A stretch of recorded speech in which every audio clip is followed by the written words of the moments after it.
स्वागत है दोस्तों आपका अपना क्लासेस कुमार क्लासेस में। तो सबसे पहले जो बच्चे यहाँ पे ऑफलाइन है या जो बच्चे आए नहीं है क्लास में, जिनको वीडियो से पढ़ना है या जो भी ऑनलाइन देख रहे हैं, सबसे फर्स्ट थिंग है, जब भी आप इलेक्ट्रिसिटी का वेटेज देखते हो तो वेटेज काफी रहता है। जबकि अगर कंटेंट देखोगे तो कंटेंट बहुत ज्यादा नहीं है, बहुत ज्यादा लेंदी नहीं है। जब भी साइंस का पेपर आप लिखते हो तो फर्स्ट थिंग ये रखना है कि ऐसा नहीं कि बहुत ज्यादा ही लार्ज पैराग्राफ में लिख रहे हो और उससे ज्यादा मार्क्स आने वाले हैं। बिल्कुल भी ऐसा नहीं होने वाला है। आपको टू द पॉइंट लिखना है, साइंटिफिक लैंग्वेज का यूज करना है। तो आज जो चैप्टर हम लोग पढ़ने वाले हैं इलेक्ट्रिसिटी, जो काफी सालों से पढ़ रहे हो, सालों मतलब 1-1.5 साल से तो पढ़ ही रहे हो, 9th में भी था, 8th में भी था इलेक्ट्रिसिटी। आ रहा है समझ में? इलेक्ट्रिसिटी के बारे में तो जानते ही हो ना, आ रहा है समझ? तो आज जो हम लोग जितने देर भी क्लास होने वाला है, सारे इंपॉर्टेंट टर्म्स कवर करने वाले हैं। जो मोस्ट प्रोबेबल क्वेश्चंस हो सकते हैं आपके बोर्ड एग्जाम में, उसको भी कवर करने वाले हैं। और न्यूमेरिकल को कैसे सॉल्व करना है। और अगर थर्ड ऑप्शन ऐसा भी आता है कि न्यूमेरिकल्स और में आपको थ्योरी क्वेश्चंस आए तो चूज कैसे करना है, हाउ टू सेलेक्ट कि whether we have to go for theoretical questions और न्यूमेरिकल क्वेश्चंस। न्यूमेरिकल्स में हमेशा फुल मार्क्स आने के चांसेस रहते हैं। अगर न्यूमेरिकल्स आपने प्रॉपर ढंग से प्रॉपर वे में कर दिया तो आपको फुल में फुल मार्क्स मिलेंगे। लेकिन प्रॉब्लम से भी रहता है कि अगर आपने फॉर्मूला रॉन्ग यूज किया, कैलकुलेशंस मिस्टेक कर दिया तो आपके मार्क्स नहीं मिलने वाले हैं। इसलिए ये भी, जब भी आपको न्यूमेरिकल्स में डाउट आ जाए, ऐसा लगता है कि नहीं न्यूमेरिकल्स हम कर रहे हैं लेकिन हम 100% श्योर नहीं है कि हमारा जो न्यूमेरिकल है करेक्ट है कि नहीं, तो उस केस में हम क्या करने वाले हैं, न्यूमेरिकल को छोड़ देना, आप थ्योरी क्वेश्चंस को अटेम्प्ट करना। आ रहा है समझ में? तो सबसे पहले जब भी हम स्टार्ट करते हैं, आज ज्यादा ही एलिबोरेट करके नहीं पढ़ाने वाला हूं, टू द पॉइंट जो आपके बोर्ड एग्जाम में आ सकता है। बोर्ड एग्जाम 2023 मैंने जानबूझ के लिखा है कि अगर वीडियो कोई अगले साल देखता है तो मुझे मालूम नहीं है कि कोर्स क्या होने वाला है, उसमें वो कट करने वाले हैं कि नहीं, सिलेबस रिड्यूस करने वाले हैं कि नहीं।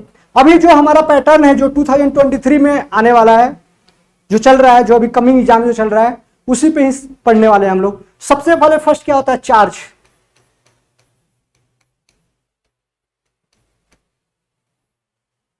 ओके, सो फर्स्ट जब भी चार्ज करते हो तो हम क्या लिखते हैं, एन इलेक्ट्रॉन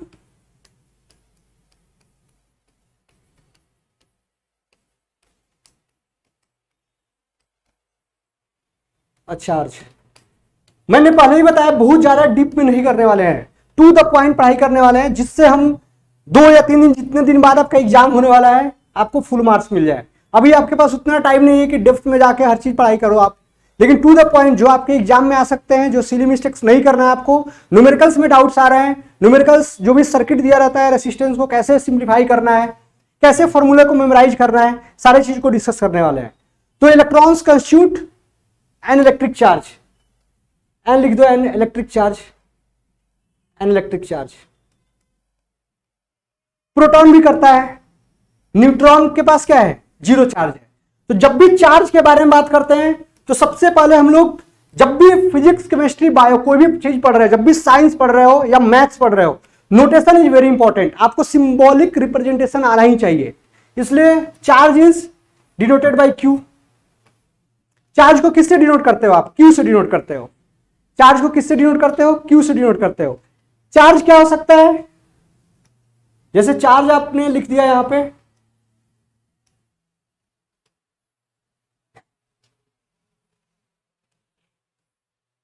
चार्ज में भी positive, negative and neutral, zero लिख सकते हो या न्यूट्रल लिख दो आप। यस और नो? पॉजिटिव चार्ज का मीनिंग क्या होगा, proton, negative means electron and this is neutron. Charge on electron, ये सब इंपॉर्टेंट है, न्यूमेरिकल में आपको यूज हो सकता है। 1.6 इंटू 10 के power -19 coulomb, this is the magnitude of charge on electron. जब भी आप प्रोटॉन का बात करते हो सो 1.6 इंटू 10 का पावर -19, बट हमको माइनस साइन लिखना भूलना नहीं है, this is plus and this is minus. Neutron having zero charge.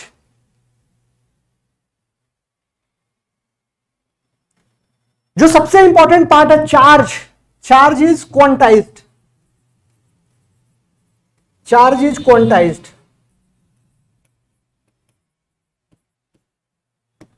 Charge is quantize, quantize का मीनिंग क्या होता है, जब जब भी कोई भी चार्ज के बारे में बात करोगे, जैसे Q इजिकल टू आप क्या लिखते हो, NE,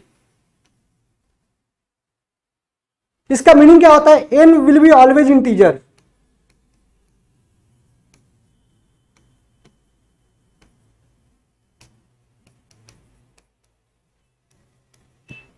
जब भी हम लोग चार्ज के बारे में बात करते हैं, जो भी चार्ज जो भी दिया हुआ है उसको जैसे ही हम लोग चार्ज ऑन इलेक्ट्रॉन से डिवाइड करते हैं, पॉजिटिव इंटीजर आता है, कभी भी फ्रैक्शन में नहीं आएगा। आ रहा है समझ में? इसलिए charge is integral multiple of charge on electron. इसका क्वांटाइज का मीनिंग क्या होता है, charge is an integral multiple of charge on electron. मतलब कोई भी चार्ज दिया और जैसे ही हमने यहां पे जैसे n equal to Q by e करोगे, जो भी चार्ज गिवन है हमारे पास, और this is charge on electron, जैसे ही डिवाइड करते हैं n क्या आता है, इंटीजर के फॉर्म में ही आएगा आपको। सो this is the property of charge is always quantized. Always word भी यूज कर सकते हो आप, जब भी एग्जाम में लिखते हो साइंस में, स्पेसिफिक पॉइंट को अगर आपने वहां पे इंक्लूड किया, so you will get full marks. वहां पे ग्रामेटिकल बहुत ज्यादा चेक नहीं होगा, लेकिन जो भी टू द स्पेसिफिक पॉइंट है अगर उसको लिखते हो तो काफी इंपॉर्टेंट होने वाला है। आ रहा है समझ में? सो this is all about charge. तो जब भी हम लोग जैसे क्यू, ये क्या है, चार्ज, यूनिट ऑफ चार्ज क्या होता है, unit of charge is coulomb. Unit of charge is coulomb, ये लिखते हो ना? कुछ डाउट है क्या आपको, बताओ? थोड़ा सा परेशान लग रहे हो आप, नहीं लग रहे हो, कोई बात नहीं है, परेशान नहीं होना है। आ रहा है कि समझ में? नेक्स्ट जो सबसे है, अभी हमने जो स्टार्ट किया था, आपको बेसिक स्टार्ट किया, चार्ज क्या होता है। आ रहा है समझ में? चार्ज में भी पॉजिटिव, निगेटिव और न्यूट्रल। चार्ज ऑन इलेक्ट्रॉन का वैल्यू आपको याद रखना बहुत जरूरी है। आ रहा है समझ में? नेक्स्ट क्या है, electric current. Electric current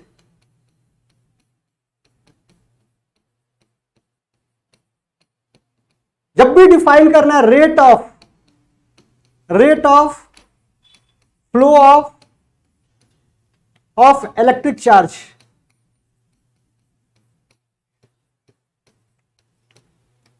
when ever rate word जब भी लिखते हो आप, इसका मीनिंग क्या होता है, विथ रिस्पेक्ट टू टाइम।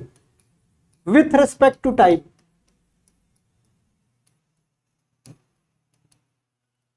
जब भी रेट वर्ड लिखते हो, इसका मीनिंग क्या होता है, with respect to time. So I is equal to, electric current को आप आई से डिनोट करते हो, and it will be Q by T. जब भी यूनिट लिखोगे, इसका charge unit is coulomb, unit of time is second, so coulomb per second. और क्या लिखते हो, एम्पियर। एम्पियर ने इन्वेंट किया था इलेक्ट्रिक करंट को। So rate of flow of electric charge is called as electric current. जब भी रेट की बात, सो आई इजिकल टू क्या लिखोगे, Q by T. I is equal to Q by T. PDF में सेंड करने वाला हूं, तो लिख रहा है तभी भी अच्छा बात है, नहीं भी लिख रहा है कोई बात नहीं, लेकिन समझना बहुत इंपॉर्टेंट है। पूरे के पूरे जो भी इलेक्ट्रिक करंट है सारे हम लोग कंप्लीट करने वाले हैं, और अच्छे से ध्यान दिया तो आपको कोई दिक्कत नहीं होने वाला है, कोई भी दिक्कत नहीं होने वाला है। ठीक है, नेक्स्ट आता है इसमें potential.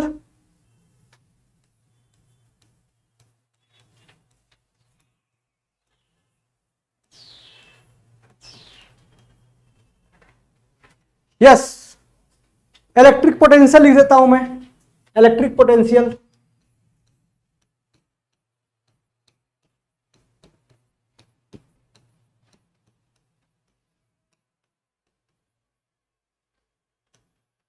Electric potential, so it is represented by V, और इसका वैल्यू क्या लिखते हो, W by Q.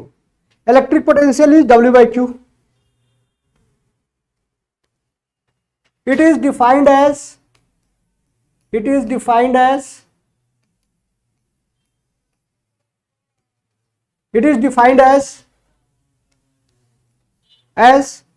the amount of work done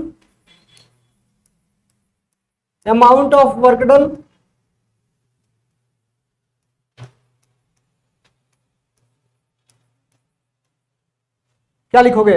it is defined as the amount of work done when a unit positive charge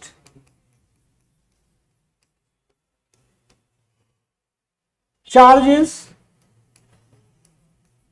moved from infinity to that point.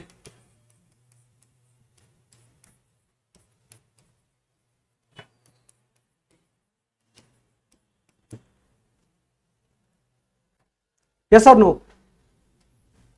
इसको volt में measure करते हैं हम लोग. This is joule and this is coulomb. थोड़ा सा खेलते हैं हम लोग इसके साथ. V is equal to W/Q. तो W is equal to VQ. Unit क्या हो जाएगा? जब भी यूनिट आप लिखोगे वोल्ट कूलम. इसी को आप क्या बोल सकते हो? जूल भी बोल सकते हो. So it is defined as the amount of work done when a unit positive charge is moved from infinity to that point. So that is electric potential. Infinity point क्या है? कोई भी इन्फिनिटी पॉइंट है. आ रहा है समझ में? तो जब भी पॉजिटिव चार्ज को कहीं भी लेके जाओगे, एक सामान को अगर दूसरे जगह पे लेके जाते हैं हम लोग, डिस्प्लेस करते हैं. So it requires certain work. तो in case of electric potential, जैसे ही आपने कोई पॉजिटिव चार्ज को, यूनिट पॉजिटिव चार्ज अगर आपने एक पॉइंट पे लाया, so that requires work done. So V is nothing, it is work done upon Q. So it is defined as the amount of work done when a unit positive charge is moved from infinity to that point. और जब भी electric current flow करता है, so there must be potential difference. अगर potential difference नहीं है, so electric current क्या होगा? फ्लो करेगा ही नहीं. यस, आ रहा है क्या समझ में?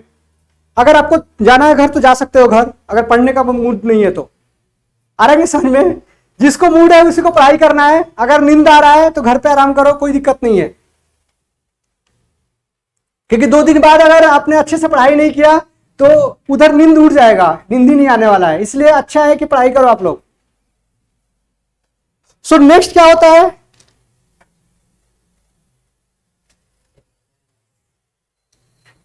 जब देखो सेम चीज में ही हम लोग लिखते हैं, बहुत ज्यादा इसमें नहीं है. जैसे potential difference,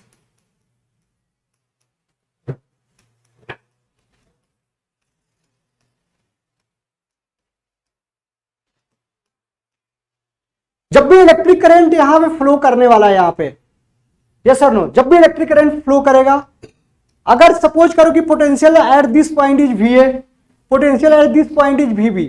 if VA is equal to VB, no electric current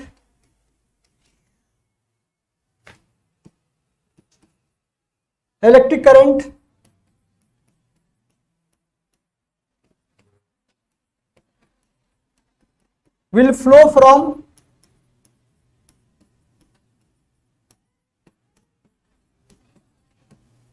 अगर हमने if VA equal to VB लिखा, ये तो हमने लिख चुके हैं हम लोग, तो डायरेक्शन ये रहने वाला है. जब भी इलेक्ट्रिक करंट फ्लो करता है, so it is flowing from higher potential to lower potential. अगर हमने यहां पे ऐसा लिखा रहता VA is greater than VB, so electric current will flow like this. Direction change हो जाएगा. किसी को भी कुछ डाउट है तो देखो, पेज मत पलटो, यहां पे सामने जो मैं पढ़ा रहा हूं पढ़ लोगे, पूरे इलेक्ट्रिक करंट रिवाइज हो जाएगा. नहीं तो पेज पलटते रह जाओगे आप. यस और नो? फिर हम लोग क्या पढ़ते हैं? इलेक्ट्रिक सर्किट के बारे में. इलेक्ट्रिक सर्किट,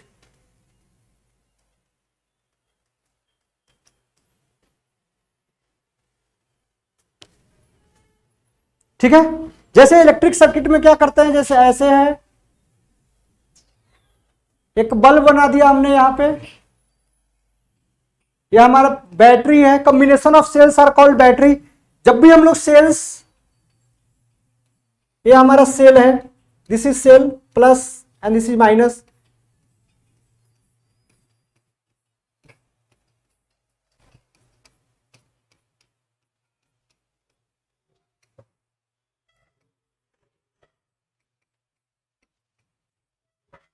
आपको घर पे भेज दूंगा, अगर किसी को ने ये किया ना डिस्टर्ब के पढ़ाने में, तो घर पे भेज दूंगा। सीधा देखो यहां पे कॉम्बिनेशन ऑफ सेल्स,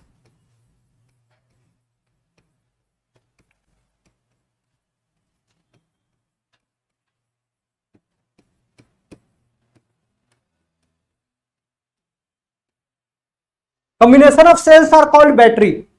पूरे ध्यान से देखना है, पढ़ाई करना है। अगर मन नहीं लग रहा है पढ़ने का, ये क्लासरूम है, यहां पे सोना होना अलाउड नहीं है, आ रहा है नहीं समझ में? इसलिए combination of cells are called battery. पूरे जान लगा के देखोगे, आपको पूरे समझ में आने वाला है। अगर आपने पढ़ाई नहीं किया यहाँ पे, फिर एग्जाम में जाओगे फ्लॉप हो जाओगे। आ रहा है नहीं समझ में? हीरो बनना है ना आपको, हीरो कैसे बनोगे? हीरो जैसा काम करना पड़ेगा। कंसंट्रेशन बहुत इंपॉर्टेंट है। Our student should be physically fit, mentally alert, spiritually elevated. So सबसे पहले combination of cells are called battery. आ रहा है नहीं समझ में? Combination of cells are called battery. So ऐसे हमने एक डायग्राम बना दिया, ये हमारा हायर पोटेंशियल से लोअर पोटेंशियल तक जा रहा है। एक हमने इलेक्ट्रिक सर्किट बना दिया है, यहां पे एक की भी रहता है, इसको की बोल दिया हमने। सेल ही दिखाया है, बैटरी इसको बोल दो आप। 2-3 सेल रहेगा इसके अंदर। आ रहा है ना समझ में? अगर मुझे कुछ मेजर करना है तो मैं यहां पे एक आमीटर, ये प्लस माइनस है। आमीटर यूज क्यों करते हैं हम लोग? To measure the value of an electric current. जब भी हम लोग इलेक्ट्रिक सर्किट जो दिया हुआ है,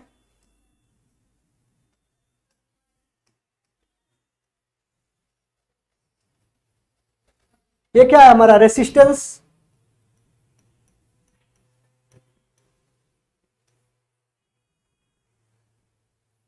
this is variable resistance.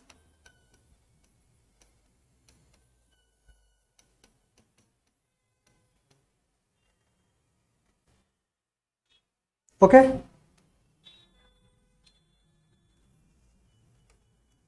Ammeter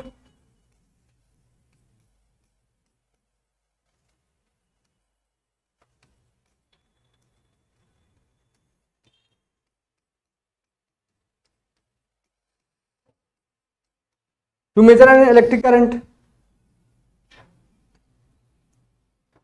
ठीक है, और नेक्स्ट क्या है?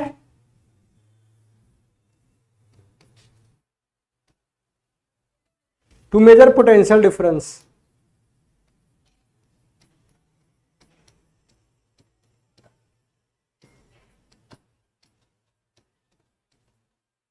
सो इलेक्ट्रिक सर्किट है, ये भी इंपॉर्टेंट है काफी। सेल सिंगल यहां पर रहता है, बैटरी के लिए क्या है? Combination of sales. डायग्राम ज्यादा ये नहीं हो इसलिए मैंने नहीं दिखाया, आप इसमें ऐसे ऐड कर सकते हो। यहां पे ऐसे होगा, यहां पे और भी हम सेल्स को ऐड कर सकते हैं। ये जो माइनस है इसके लिए। So this is resistance, variable resistance are called rheostat. Ammeter to measure an electric current, voltmeter to measure potential difference. Yes और नो? सो ये सबसे इंपॉर्टेंट है हमारा।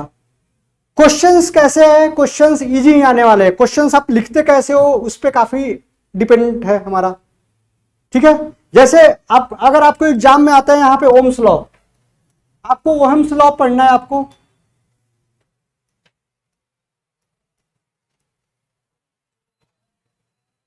आ रहा है समझ में?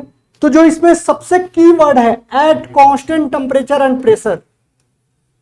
Eight constant temperature and pressure, eight constant temperature and pressure.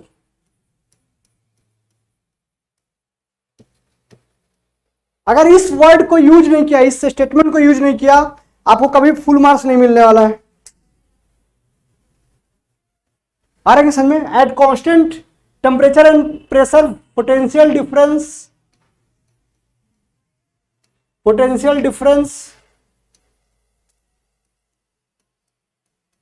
is directly proportional to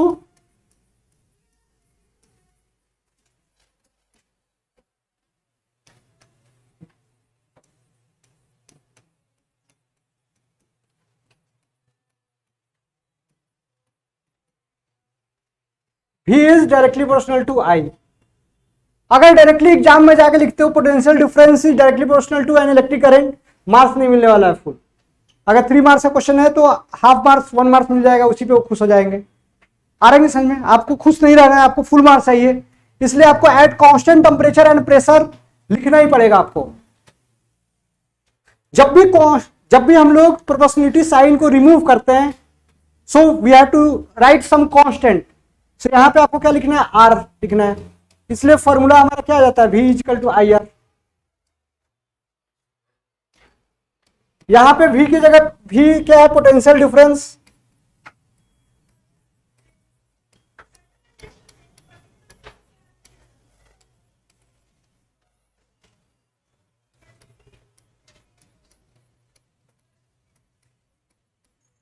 electric current, और R का मीनिंग क्या होगा? रेसिस्टेंस। ऐसे सो जब भी आप डिफाइन करते हो रेसिस्टेंस का मीनिंग क्या होता है? Opposition offered by any object. इसलिए यहां पे देखो V is directly proportional to I. Ohm's law को आप हाईलाइट कर सकते हो, इंपॉर्टेंट है, काफी चांसेस है कि क्वेश्चन पूछा जाए आपको ओम्स लॉ, और इस पे एक न्यूमेरिकल भी दे देगा आपको। 10th क्लास में बहुत ज्यादा इसका जरूरत नहीं है। अब जैसे ग्राफ बनाना है हम लोग के लिए, VI ग्राफ, आपने ग्राफ बनाना सीखा होगा। आ रहा है समझ में? आपने ग्राफ बनाना सीखा होगा 9th 10th में मैथ्स में। जैसे आप ग्राफ बनाते हो तो ग्राफ कैसे बनाते हो आप? ये हमारा V है, एक एक्सिस पे हमने ग्राफ को क्या कर दिया? एक एक्सिस पे हमने ग्राफ को Y एक्सिस पे V को रिप्रेजेंट किया, और I एक्सिस पे, X एक्सिस पे एन इलेक्ट्रिक करंट को।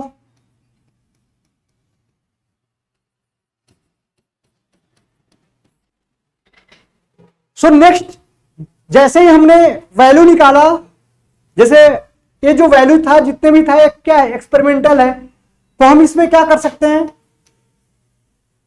ऐसे ग्राफ मिला हमको, इसी को हम लोग बोलते हैं स्लोप, और इसको थीटा।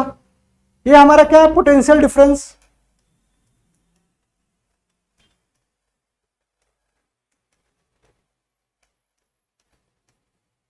और ये क्या है? Electric current.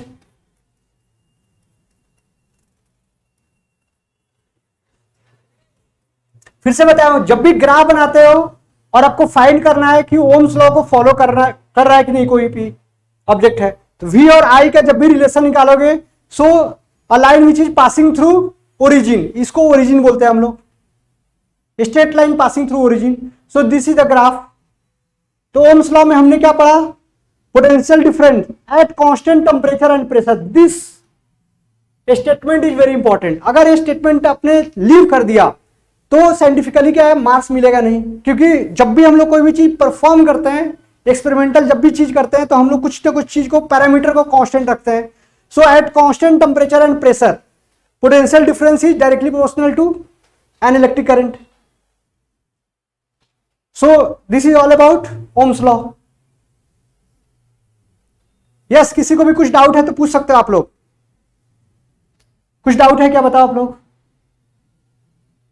ये आप लोगों को पीडीएफ में भेजने वाला हूं, इसलिए घर पे जाकर पढ़ सकते हो। अगर अच्छे से पढ़ाई नहीं किया, क्योंकि इलेक्ट्रिक करंट में फुल रिवीजन कराने वाला हूं, एक बार आपने अच्छे से सुन लिया, वही क्वेश्चंस आएंगे आपको एग्जाम में।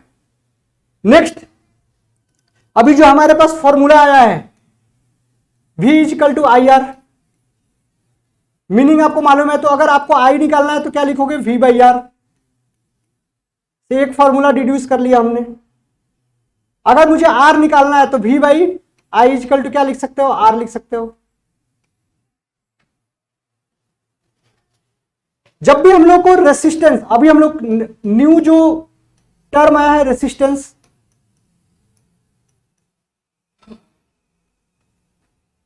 सिंबॉलिक रिप्रेजेंटेशन कैसे रहता है? सो this is the symbolic representation. Unit is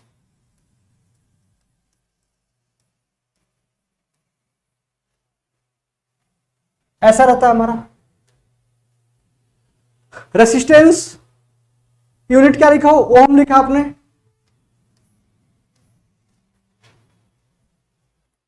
अब जैसे भी हमारे पास बहुत सारे रेसिस्टर्स हो आपके पास, ऐसा समझो,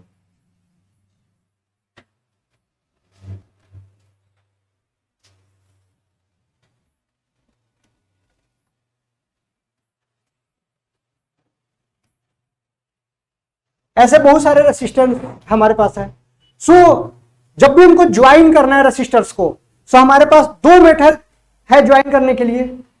फर्स्ट हम क्या कर सकते हैं, रेसिस्टर्स इन सीरीज, ऐसे कंबाइन कर सकते हैं।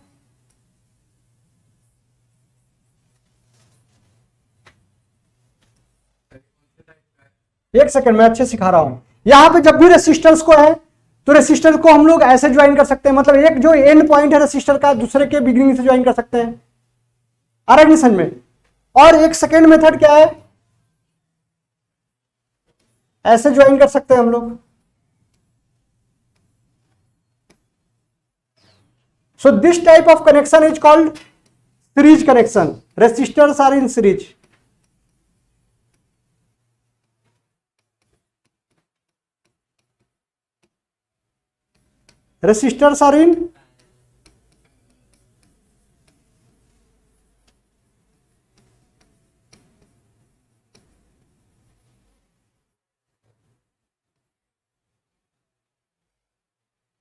Resistors are in series and this is resistors are in parallel।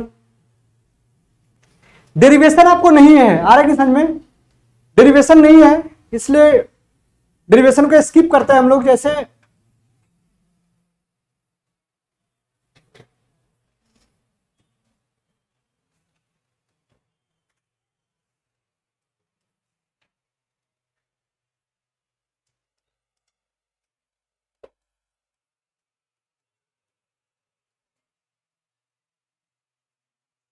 जब भी हमको आर निकालना है यहां पे, इसको हम R equivalent, so R equivalent, R equivalent का मीनिंग क्या होता है कि जब भी आप पूरे रेसिस्टेंस को आपने अगर हटा दिया है तो सबके बदले में एक ही रेसिस्टेंस काम करे, आर इक्विवेलेंट। सो जब भी आप रेसिस्टर्स आर इन सीरीज,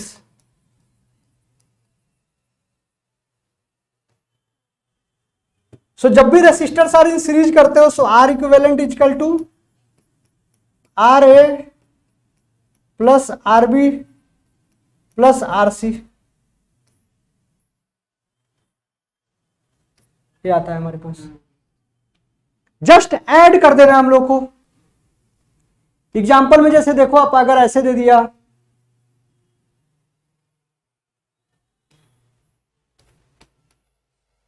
5 ओम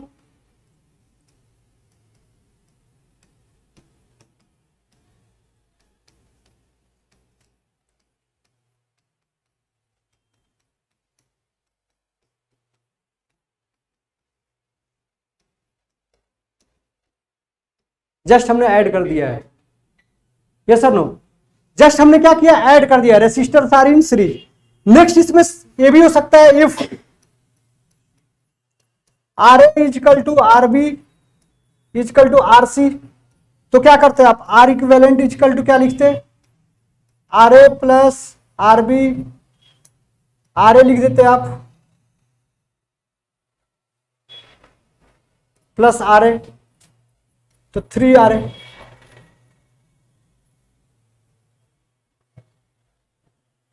और अगर आपने R C equal to R लिख दिया तो आप क्या लिखते थे, 3 आर।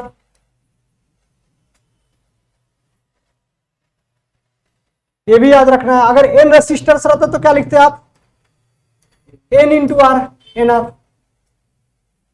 किसी को भी डाउट है तो पूछ सकते हो आप लोग।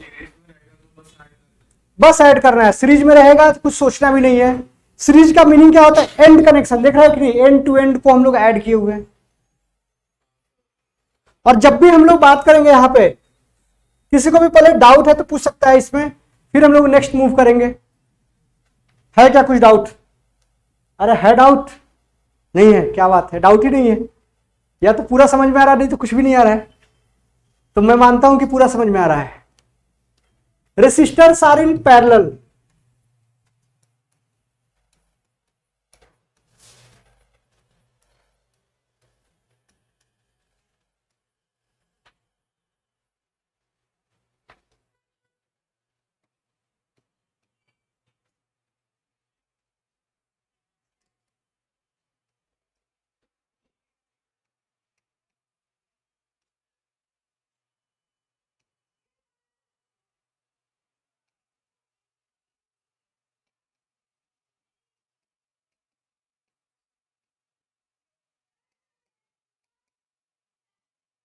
ऐसे दिया हुआ है।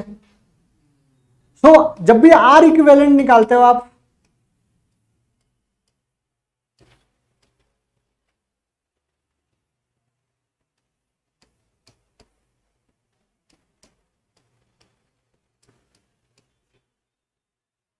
Are equivalent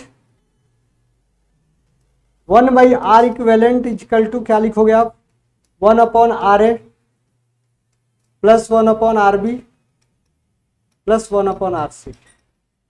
if RA equal to RB equal to RC equal to R, तो क्या लिखोगे, 1/R equivalent 1/R plus 1/R plus 1/R। So answer क्या लिखते हो, 3/R।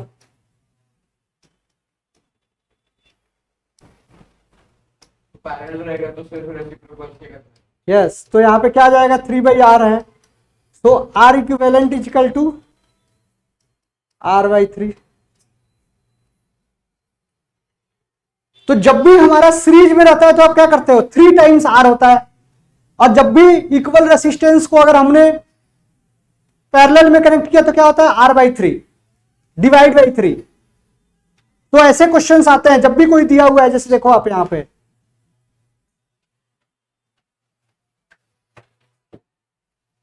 इसका इक्विवेलेंट रेसिस्टेंस निकालना है और सबका वैल्यू R है। सो क्या लिखोगे आप, R equivalent equal to 4 times R। अगर वही हमारा पैरेलल में रहता,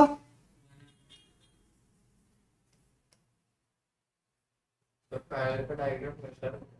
पैरेलल का डायग्राम देखो बना रहा हूं, ऐसे ऐसे ही रहता है पैरेलल का डायग्राम। तो आप क्या लिखते हो, R इक्विवेलेंट इक्वल टू क्या लिखोगे, R/4। सीरीज में 4 टाइम्स होता है और यहां पे डिवाइडेड बाई 4 होता है। तो ऐसे क्वेश्चंस आने के चांसेस ज्यादा है, ऐसे क्वेश्चंस आने के चांसेस क्या है, ज्यादा है। तो इसलिए रेसिस्टेंस क्या होता है, it is the opposition afford by any metals. आ रहा है समझ में? जैसे जब भी हम लोग चार्ज स्टार्ट किए थे तो हमने चार्ज में स्टार्टिंग का पार्ट वो सब नहीं बताया था, लेकिन फिर से देख लो आप। चार्ज का मीनिंग क्या, अगर जैसे कोई यहां पे मेटल है, सो जनरली मेटल क्या होता है, मेटल क्या होता है, इजिली कंडक्टर। क्यों? क्योंकि easy to flow, easy to, हाँ, इलेक्ट्रॉन्स को रिमूव कर, मतलब क्या होता है, डोनेट कर सकता है। So it becomes positive. अगर किसी ने इलेक्ट्रॉन्स को ले लिया, तो इलेक्ट्रॉन्स के पास है क्या, निगेटिव चार्ज, तो ये क्या हो जाएगा, निगेटिव हो जाएगा। और किसी ने निगेटिव को हटा दिया तो क्या हो जाएगा, पॉजिटिव हो जाएगा। सो ये जो हमारा रेसिस्टर्स इन सीरीज और पैरेलल है, इसको अच्छे से पढ़ना है। क्वेश्चंस आने के काफी चांस रहेंगे। न्यूमेरिकल्स में नहीं करा रहा हूं, आ रहा है कि समझ में? नहीं, अभी न्यूमेरिकल्स में नहीं करा रहा हूं, न्यूमेरिकल्स भी कराऊंगा। अभी और भी थ्योरी बाकी है, कहानी अभी बाकी है। आ रहा है कि समझ में? देखो नींद में भी उनको समझ में आ रहा है कि कहानी अभी बाकी है, इसलिए बीच में नहीं छोड़ना है। आ रहा है समझ? बीच में नहीं छोड़ना है, अभी कहानी बाकी है। नेक्स्ट क्या है, सपोज करो कि हमारा वायर को जब भी आप थोड़ा सा अच्छे व्यू में देखोगे तो ऐसा ही दिखाई देता है। This is the cross sectional area.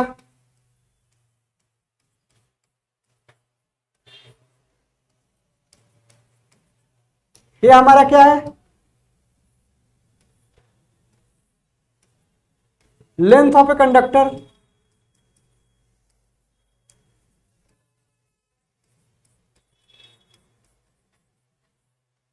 Length of a conductor, cross sectional area को ए से हम डिनोट करते हैं।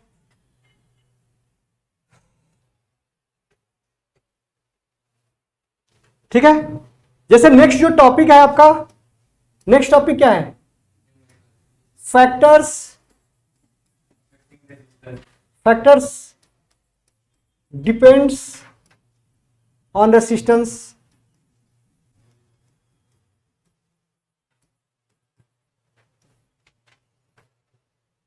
सो रेसिस्टेंस क्या होता है, R is directly proportional to L, R is inversely proportional to 1/a।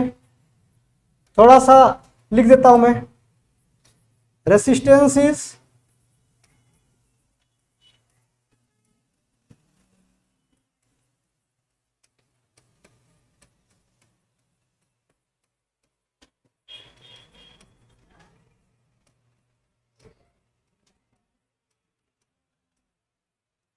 Length of a conductor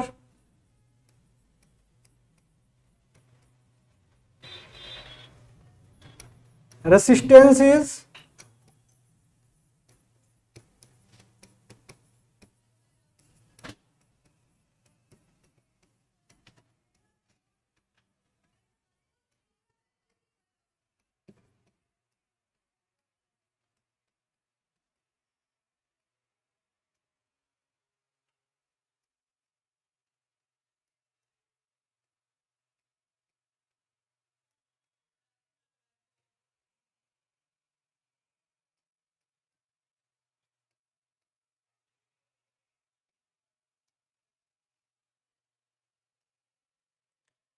combining equation 1 and 2।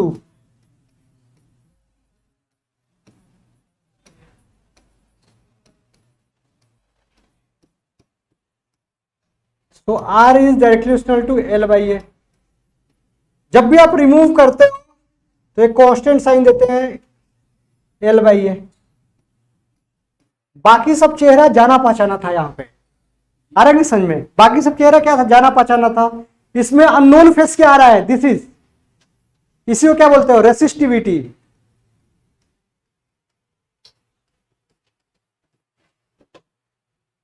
तो जब भी रेसिस्टिविटी को लिखोगे क्या लिखोगे, R A divide by L, rho L by, आ रहा है समझ में। रेसिस्टिविटी को क्या लिखोगे, आर ए बाई एल, आ रहा है समझ में। आर इजिकल टू क्या लिखोगे, रो एल बाई ए। ये क्या होता है, रेसिस्टेंस होता है। रो का मीनिंग क्या होता है, रेसिस्टिविटी। मटेरियल का हाँ, रेजिस्टेंस। सो अभी क्या इसका यूनिट क्या लिखोगे आप, यूनिट ओहम, यहां पे मीटर स्क्वायर है और नीचे क्या है हमारे पास, मीटर है, कैंसिल कर दो आप, ओहम मीटर।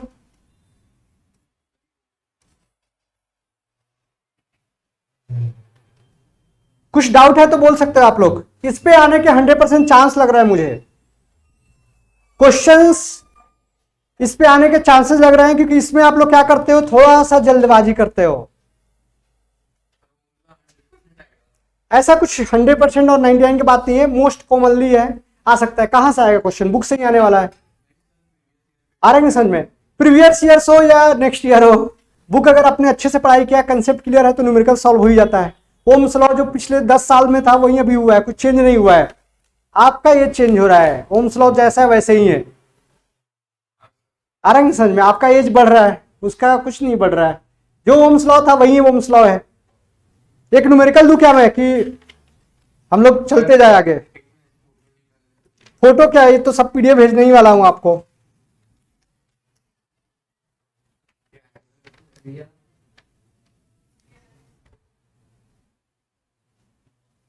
क्या बात है, फोटो पे फोटो। आप दिमाग में फोटो बैठाओ ना, मोबाइल में ही रह जाएगा, दिमाग में बैठाओगे फोटो खींचोगे, एग्जाम में जाके आराम से अच्छे से लिख सकते हो। ठीक है, अरे बोलो ठीक है कि नहीं? ठीक है। सो एक नेक्स्ट हम लोग करते हैं, पहले थ्योरी अच्छे से कर लेते हैं, उसके बाद न्यूमेरिकल करेंगे। हीटिंग इफेक्ट ऑफ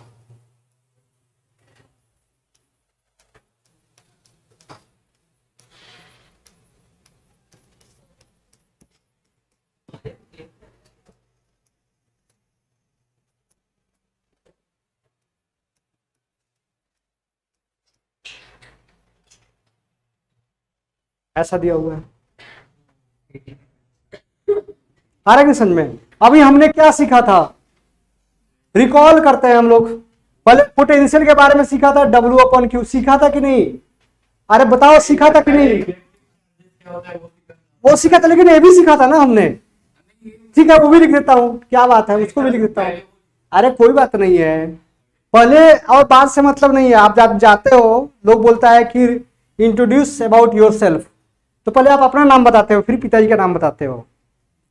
ऐसे तो बताना चाहिए आपके पिताजी का नाम पहले, लेकिन नहीं बताते हो। तो जरूरत के हिसाब से पहले बताते हैं ना, पहले बताते हो कि my name is this, my father name is this, ऐसा ऐसा बता देते हो आप। वैसे ही जरूरत है, इसलिए V = W/Q। नेक्स्ट क्या है, Q इज, जैसे Q को क्या लिखोगे, I = क्या लिखते हो, Q/T। अरे लिखते हो कि नहीं? क्या बात है फिर। और यहां पे W = क्या लिखोगे, Q × V। ठीक है, Q = यहां पे क्या लिखोगे, IT। ठीक है, थर्ड क्या लिखते हैं हम लोग, B = IR। अब W = जब भी लिखना होगा यहां पे, Q की जगह पे क्या लिखोगे, IT, और V की जगह पे क्या लिखोगे, IR। तो क्या हो गया, I² RT।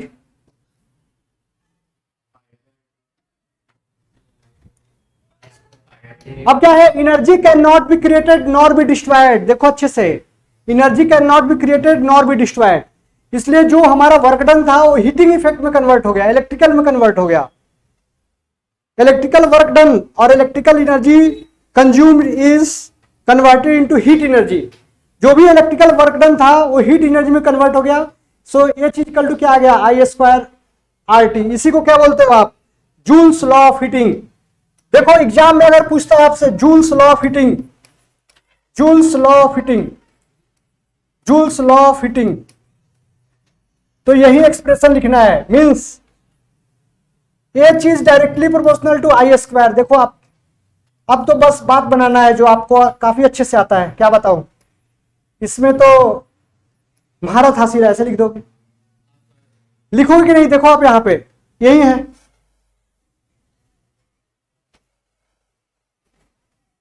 अरे देखो इधर आ रहा है कि नहीं समझ में? देखो जब भी हम बात करते हैं पावर, इसमें काफी बच्चे कंफ्यूज होते हैं, काफी बच्चे कंफ्यूज होते हैं पावर में। आज से कंफ्यूज नहीं होना है। पावर,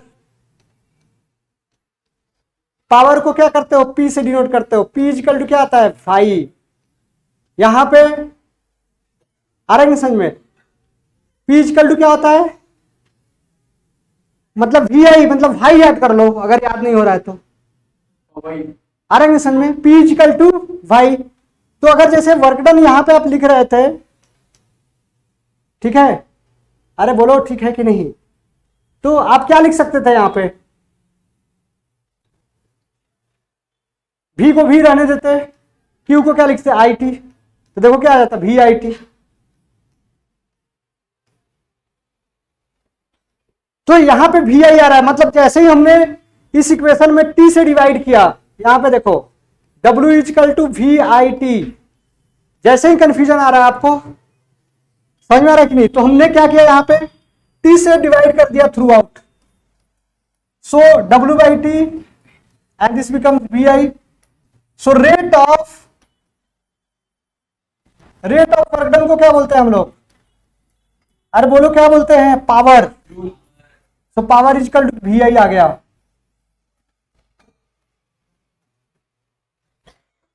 देखो बार बार भूल जाते हैं, पावर मींस भाई, सो VI ऑलवेज याद रखना है। किसी को भी कुछ डाउट है तो पूछ सकते हो आप लोग। न्यूमेरिकल काफी इजी रहने वाला है। हमने स्टार्ट कहां से किया था? What is an electric current. Electric current start कैसे हुआ था? इलेक्ट्रॉन से। इलेक्ट्रॉन के पास चार्ज क्या होता है? Negative. Proton having positive charge, neutron means neutral charge. फिर हमने डिफाइन किया चार्ज को। चार्ज क्या होता है? चार्ज क्या होता है देखो, आप अच्छे से देख लो, काफी फायदा में रहोगे क्योंकि एग्जाम नजदीक है। अगर आपने अच्छे से पढ़ाई कर लिया, मार्क्स आ जाएंगे। मार्क्स आएंगे, अच्छे कॉलेज में एडमिशन होगा, फिर सपना बड़ा होगा, फिर हर चीज अपना होगा, अदरवाइज रह जाओगे ऐसे ही। इसलिए पढ़ना इंपॉर्टेंट है। देखो आप, charge and electric electrons constitutes N electric charge. फिर हमने नेक्स्ट क्या बताया? Charge on proton is negative, गलत है, पॉजिटिव। दोनों का वैल्यू सेम रहता है। मैग्नीट्यूड ऑफ इलेक्ट्रिक जो चार्ज है इलेक्ट्रॉन और प्रोटॉन पे सेम रहता है, बट साइन में डिफरेंस आता है। चार्ज इज ऑलवेज कांस्टेंट, इसका मीनिंग क्या बताया था? Charge is an integral multiple of charge on an electron. फिर हमने चार्ज के बारे में बताया था, यूनिट कूलम है। इलेक्ट्रिक करंट को कैसे डिफाइन करते हो? Rate of charge. जब भी रेट वर्ड आ जाए means we have to divide by time. और इलेक्ट्रिक पोटेंशियल बताया था, potential difference, electric current, Ohm's law. फिर हमें resistors are in series, resistors are in parallel. फिर factors depends on effect of an electric current, factor depends on resistance और heating effect. यहां तक stop कर दिया। जस्ट न्यूमेरिकल सॉल्व करना है आपको। एक चीज मैं और भी बताता हूं आपको जो सबसे इंपॉर्टेंट है। जब भी आपको numericals resistors are in series,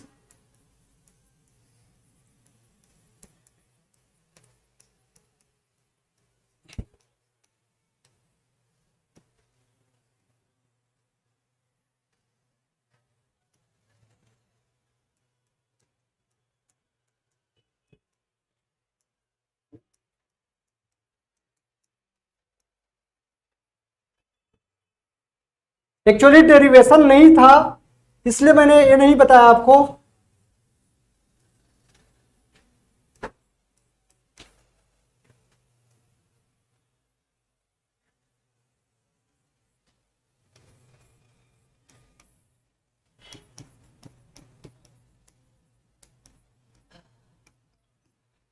यहां पे क्या होता है?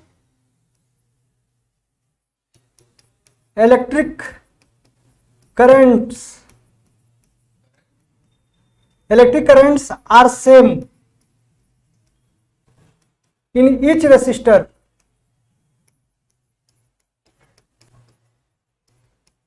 but potential difference is divided.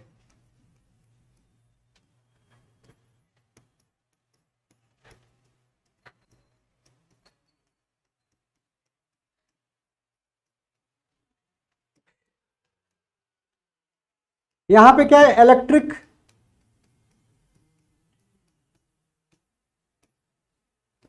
Potential, electric current is divided in each resistors, but electric current is divided in but potential differences are same.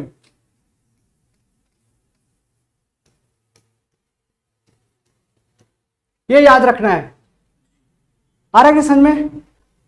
ये सबसे इंपॉर्टेंट है। तो फिर हम लोग क्या पढ़ने वाले हैं ब्रेक के बाद? ब्रेक के बाद क्या पढ़ने वाले हैं? ब्रेक के बाद सॉल्व करने वाले हैं न्यूमेरिकल्स। इसलिए जो भी कंसेप्ट पढ़ाया है एक बार रिवाइज करो। मिलते हैं फिर नेक्स्ट वीडियो के साथ। जय हिंद। जय श्री राम।